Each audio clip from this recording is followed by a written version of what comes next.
அற்புதமாம் அவர் அன்பு, அண்டினோர் காக்கும் தூய அன்பு.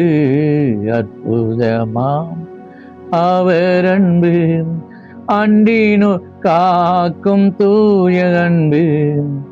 இப்பூவியில் இவரை போ அன்பர் எவருண்டு. இப்பூவியில் இவரை போ அன்பர் எவருண்டு. மாறாதவர் எந்தன் இயேசு, என்றும் பின் செல்லுவேன். மாறாதவர் எந்தன் இயேசு, என்றும் பின் செல்லுவேன். எந்த இயேசு வல்லவன் நடத்துவான்.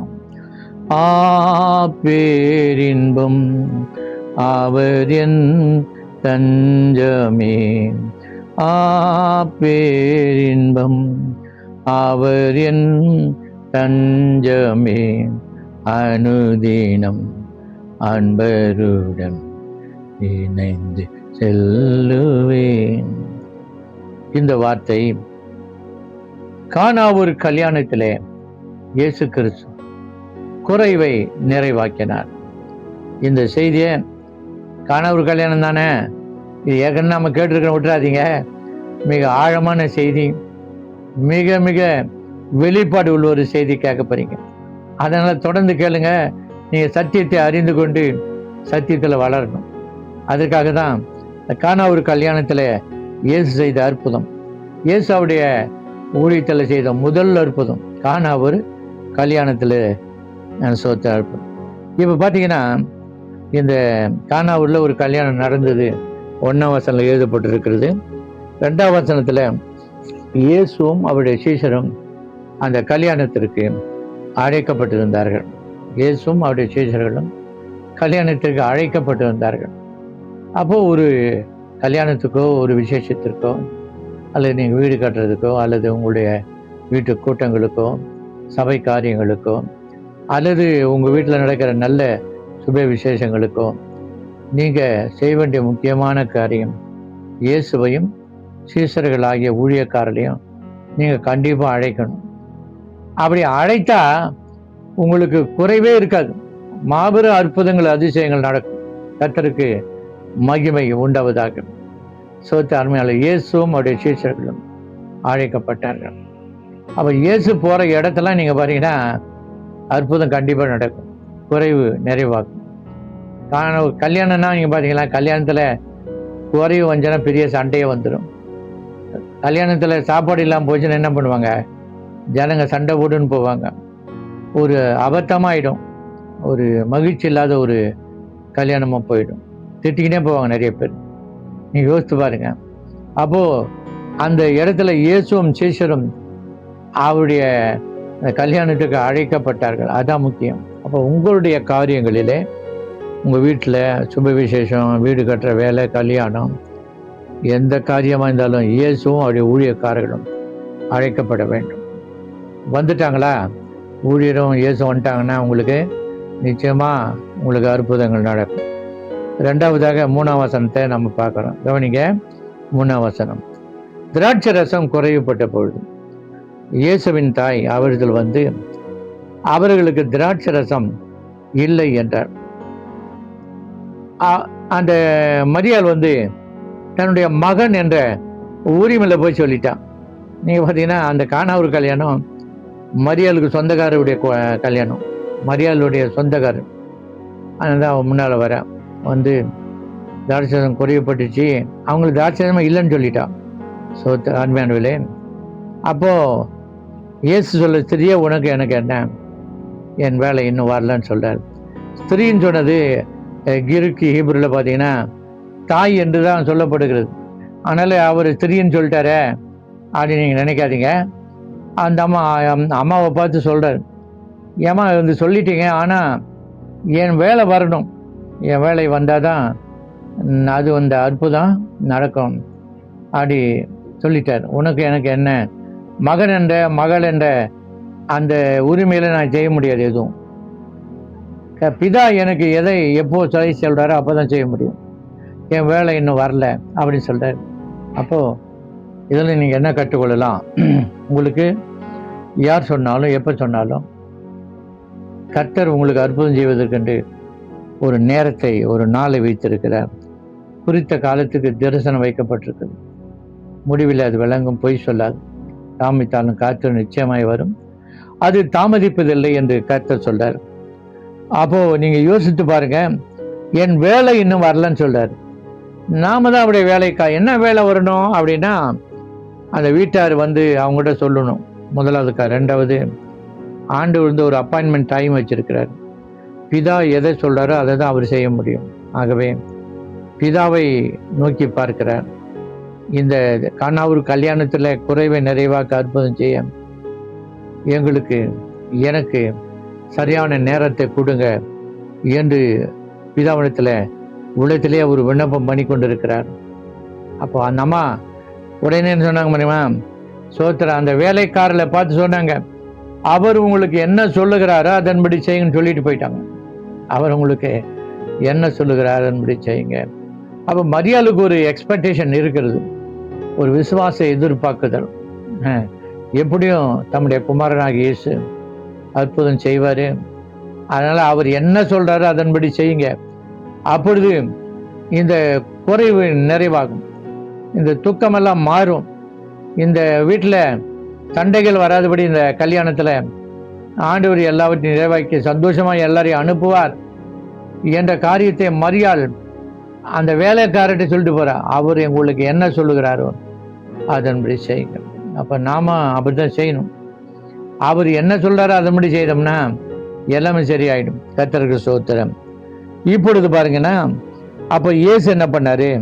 ஸ்தோத்திரம். அந்த வேலைக்காரரை பார்த்து சொன்னார், அந்த அந்த வீட்டில் கச்சாடிகள் இருந்தது. கர்த்தருக்கு ஸ்தோத்திரம். 6 கச்சாடிகள். அந்த 6 கச்சாடிகள்லாம் தண்ணி நிரப்பணும். அப்போது வேலைக்காரர்கிட்டையும் கச்சாடி, அது தண்ணீர் சுத்திகரிப்புக்காக வைக்கப்பட்ட பாத்திரம். அது கச்சாடிகள். உள்ளே போகும்போது என்ன பண்ணுவாங்க? முகம் கை காலெல்லாம் கழுவிட்டு எல்லாம் சுத்திகரிச்சுட்டு உள்ளே போவாங்க. அதுக்காக வச்ச அந்த பாத்திரம் கச்சாடி. அப்போ நீங்கள் பார்த்தீங்கன்னா, இயேசு அற்புதம் செய்வதற்கு மனிதர்கள் கை கால் கழுவதற்கும் சுத்திகரிக்கிறதற்கும் வைக்கப்பட்ட அந்த பாத்திரத்தை தான் தெரிந்து கொள்றார்.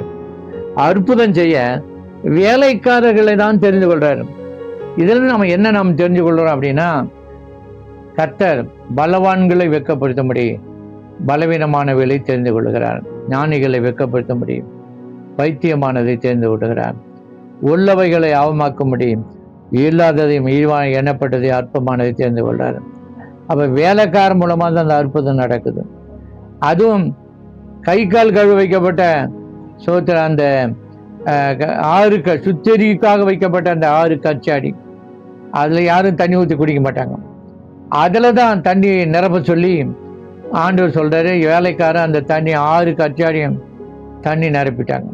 பார்த்தீங்களா? அற்பமானவைகளை கொண்டு தான் தேவன் அதிசயமானங்களை கர்த்தர் செய்கிறார். கர்த்தருக்கு ஸ்தோத்திரம். அல்லேலூயா. ஆமென். தண்ணீரை இரத்தமாய் மாற்றினார் அதிசயம். தண்ணீரை இரத்தமாய் மாற்றினார் அதிசயம். வெறும் தண்ணீரை திராட்சரசமாய் மாற்றினார் அதிசயம். பெரும் தண்ணீரை திராட்சரசமாய் மாற்றினார் அதிசயம்.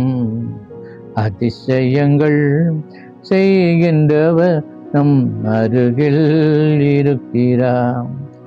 அற்புதங்கள் செய்கின்றவர் நம் நடுவில் இருக்கிறார். தண்ணீரை இரத்தமாய் மாற்றினார் அதிசயம். தண்ணீரை இரத்தமாய் மாற்றினார் அதிசயம். வெறும் தண்ணீரை திராட்சரசமாய் மாற்றினார் அதிசயம். பெரும் தண்ணீரை திராட்சரசமாய் மாற்றினார் அதிசயம். அதிசயங்கள் செய்கின்றவர் நம் அருகில் இருக்கிறார். அருமையானவர்களே, இப்ப 6 கச்சாடி நிறைய அந்த அற்பமான வேலைக்காரர்கள், அற்பமான கச்சாடிகளை வைத்தே இயேசு பெரிய அற்புதம் செய்கிறார். இப்போ அந்த வேலைக்காரர்களை பார்த்து சொல்றாரு, தண்ணீரை மொண்டு கொண்டு போய் பந்தி விசாரிப்பு காலத்தில் கொடுங்கன்னு சொல்றாரு. பாருங்க அவர் சொல்லும்போது தண்ணீரை மொண்டு போய் பந்தி விசாரிப்பு காலத்தில் கொடுங்கன்னு சொல்றாரு. அப்ப அந்த வேலைக்காரர்கள் விசுவாசத்தோடு கீழ்ப்படுகிறாங்க. இவர் என்ன தண்ணியை மொண்டு போய் கொடுக்க சொல்றாரு, திராட்சை ரசம் வேணும்னு சொன்னாங்க, இவர் தண்ணியை மொண்டு போய் கொடுக்க சொல்றாரு அப்படின்னு சொல்லி அந்த வேலைக்காரர்கள் அவிசுவாசமா இருக்கவில்லை.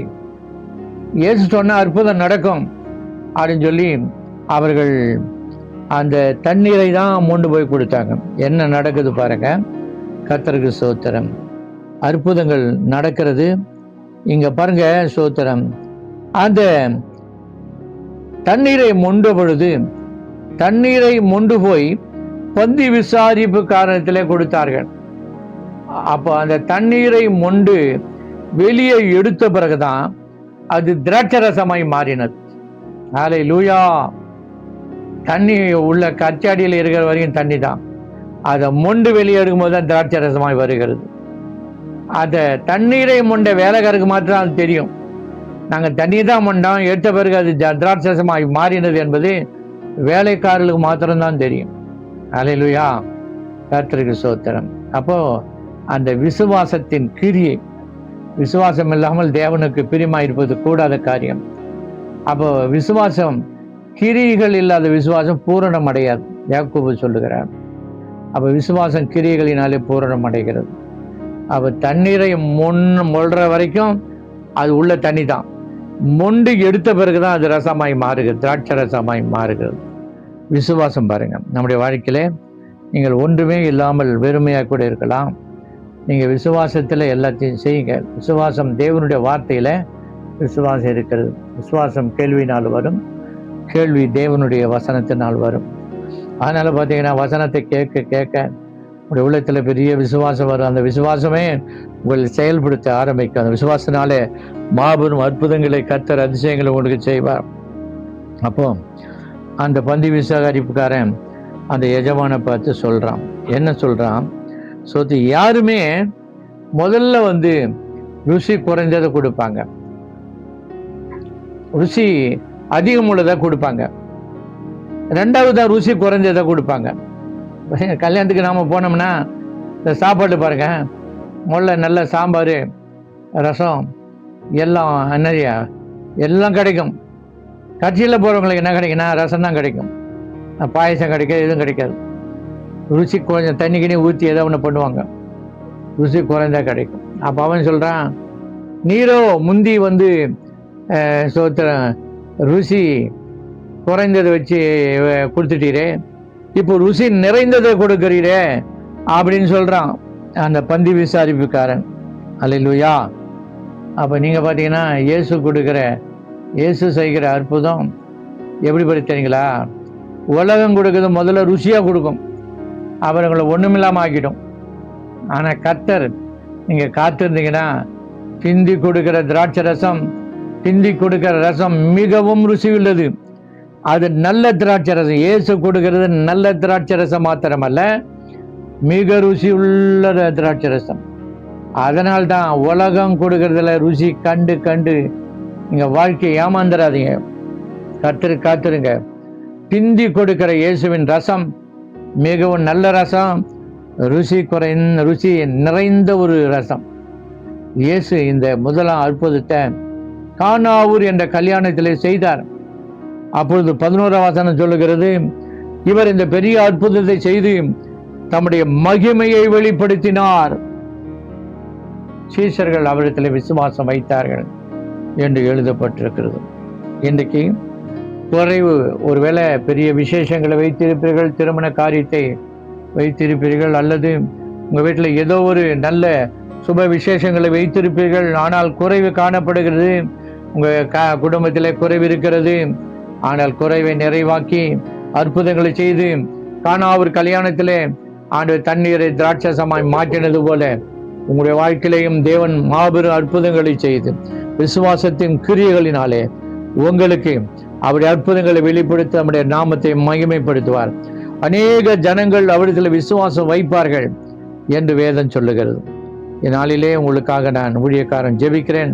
பரிசுத்த ஆவியானவரே, இதை கேட்கிற ஒவ்வொரு பிள்ளைகளுடைய குறைவிலும் நிறைவாக்கி நல்ல திராட்சரசத்தை, ருசி நிறைந்த திராட்சரசத்தை கிண்டி கொடுத்தாலும் அதை ஆசீர்வாதமாய் கொடுக்கிறேன். காத்திருந்து பெற்றுக்கொள்ள, விசுவாசத்தோடு பெற்றுக்கொள்ள ஆண்டவரே நம்முடைய பிள்ளைகளை குறைவுகளை நிறைவாக்க கர்த்தர் உதவி செய்யுங்க, ஆசீர்வதிங்க. இயேசுவின் நாமத்தில் பிதாவே, ஆமென்.